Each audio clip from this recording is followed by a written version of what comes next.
Olá, me chamo Paula Cristiane Treviso e hoje a gente vai conversar um pouquinho sobre uma doença que é do grupo das doenças do neurônio motor, tá? É uma doença muscular progressiva e o nome dela é esclerose lateral amiotrófica, mais conhecido como ELA. Então, pessoal, o ELA é caracterizada pela progressão degenerativa do neurônio motor superior e inferior. Ela é geralmente associada ao envolvimento bulbar e do trato piramidal. De 90 a 95% dos casos diagnosticados, eles são de etiologia desconhecida. Mas, então, além de degenerativo, acredita-se que há diversos outros fatores que podem contribuir para o aparecimento da doença, como, por exemplo, o excitocidase pelo neurotransmissor do glutamato, tá?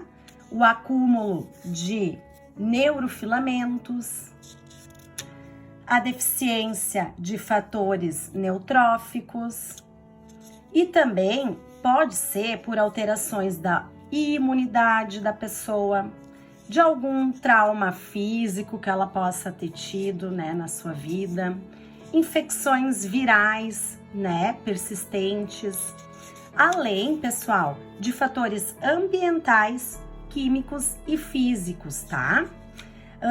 Na parte familiar também, gente, ocorre entre 5 a 10% de um padrão de herança autossômico dominante, podendo ocorrer, então, mutações de enzimas do cromossomo que pode contribuir para o aparecimento da doença, como é o caso, então, da mutação no gene que codifica a enzima superóxido dismutase 1.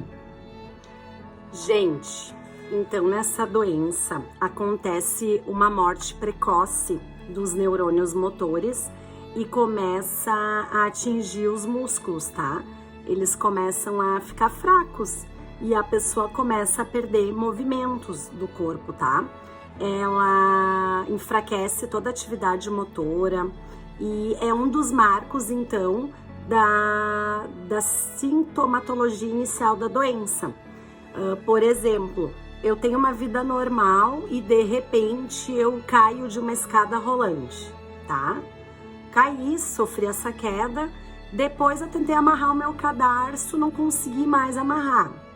Aí fui para academia, senti dificuldades motoras na academia. Então começa a ter essa degeneração da força muscular, ó. Aqui é uma célula nervosa, ó, tá? E o músculo normal, ó. Aí como começa a morrer, o músculo, então ele começa a ter fraqueza e a gente deixa de fazer muitas coisas que antes fazia.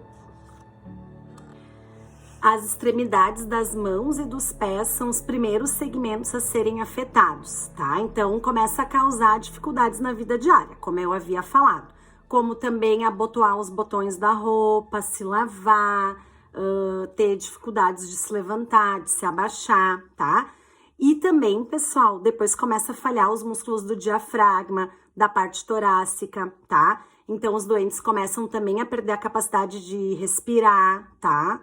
Depois passam a precisar de um ventilador artificial e a maioria desses pacientes morrem com insuficiência respiratória, tá? Mas, gente, a função cognitiva, ela continua intacta, tá? A memória, tudo é mantido, tá?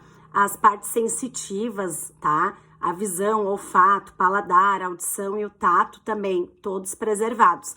Na verdade, é uma pessoa presa dentro de um corpo. Ela sente, ela escuta tudo o que está acontecendo, só que ela começa a não conseguir mais poder participar, Aí justamente o que me interessou, assim, em estudar é a perda da fala, porque é uma possibilidade que o paciente tem ainda de se comunicar. Como ele perde toda a função motora, começa a ter dependência, funcional das pessoas, a qualidade de vida dessa pessoa fica totalmente afetada, tá? E aí tem a presença da disastria, que é a paralisia da fala. Então, de acordo com isso, eu escolhi esse artigo aqui, ó, tá? Que fala sobre desastria e qualidade de vida em pacientes com esclerose lateral amiotrófica, tá?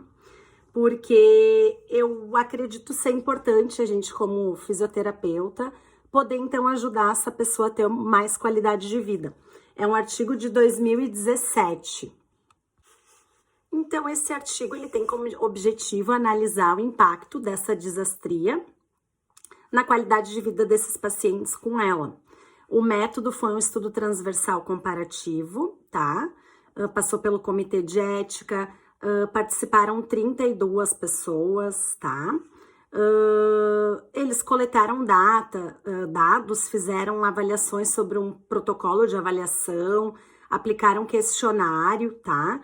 E eles também gravaram em áudio, através de um celular, tá? Em português, contemplando 5 parâmetros, então. A respiração, fonação, ressonância, articulação e prosódia, os quais foram avaliados, então, por meio de provas específicas, tá? E depois foram analisados, foi analisado por 3, então, avaliadores, todos eles fonoaudiólogos com experiências, né, com esse tipo de alteração neurológica, e analisaram as amostras de voz e seguiram, então, o protocolo utilizado. Então, o objetivo desse questionário, ele é verificar, então, como os participantes, eles se percebiam entre si e sua dificuldade na fala, através das situações. Se eles sentiam, né, que eles estavam, então, piorando a sua situação, se eles tinham esse entendimento e como eles se sentiam, tá? Então, o principal sintoma vocal da ELA é a articulação da língua e da boca. Eles têm muito essa deficiência, tá? Os lábios, então, começam a travar e também tem uma ronquidão, assim, na voz. E a análise da qualidade de vida revelou que há, então, correlação entre a desastria e a qualidade de vida dos sujeitos, então, com ela. Ou seja, à medida que, então, foi tendo alterações, né, na fala, quanto mais severas foram essas alterações, piores foram, então, o que eles sentiam, assim, na qualidade de vida deles, tá? Então, o que a gente vê com o estudo? A importância de um diagnóstico precoce com o propósito, então, de atenuar esse efeito da doença na comunicação. Que quanto mais a gente conseguir fazer com que o paciente consiga se expressar, melhor vai ser para a qualidade de vida dele, tá? Porque o que a gente vê que começa a acontecer? Um certo isolamento social. A pessoa acaba não querendo mais sair, fica introspectiva, porque a autoimagem, né, começa a ficar negativa. A pessoa fica toda atrofiada, já não consegue mais se movimentar, pegar as coisas. E aí começa a cada vez mais se isolar. A autoestima, a sua dignidade. Por exemplo, o portador da doença vai sair para a rua e ele não é entendido com frequência, daí a pessoa que tá com ele tem que repetir o que ele falou. Isso gera, assim, uma certa tristeza, né? E o comodismo de, eu vou ficar em casa, já que ninguém também me entende mais. Então, a gente tem que tentar fazer o nosso trabalho, né, enquanto físio, para melhorar, então, a fala, né, a dicção da pessoa. Então, esse artigo, ele vem em busca do auxílio de uma escolha ideal de conduta terapêutica, permite traçar, né, um planejamento, então, adequado, né, analisar o avanço que a doença, então, consiste, tentar fazer esse sujeito permanecer o quanto mais social possível, tá? E também cuidar a parte respiratória dele, porque isso é um dos nossos objetivos maiores, né? Já que a progressão chega até esse ponto e vai causar a morte dele. Então, eu como físio, vou ter que elaborar planos, intervir, né? Em conjunto com toda a equipe médica, de apoio, do tratamento e de todos os serviços, certo? Não esquecendo, né? Que ali na forma de avaliação, cada indivíduo, ele tem que ser tratado, né, como um ser único, que por mais que a doença ela tenha tais sintomas, mas cada um vai reagir, né, a um ponto. E a gente sempre tem que lembrar de testar, né, como tá a força, amplitude de movimento, como tá a postura desse paciente. Esse paciente do ela, ele vai acabar perdendo a marcha. Então, na verdade, essa doença, ela não tem cura. É uma doença muito triste, né? Tu estar dentro de um corpo e não poder, né, fazer o que tu quer com ele.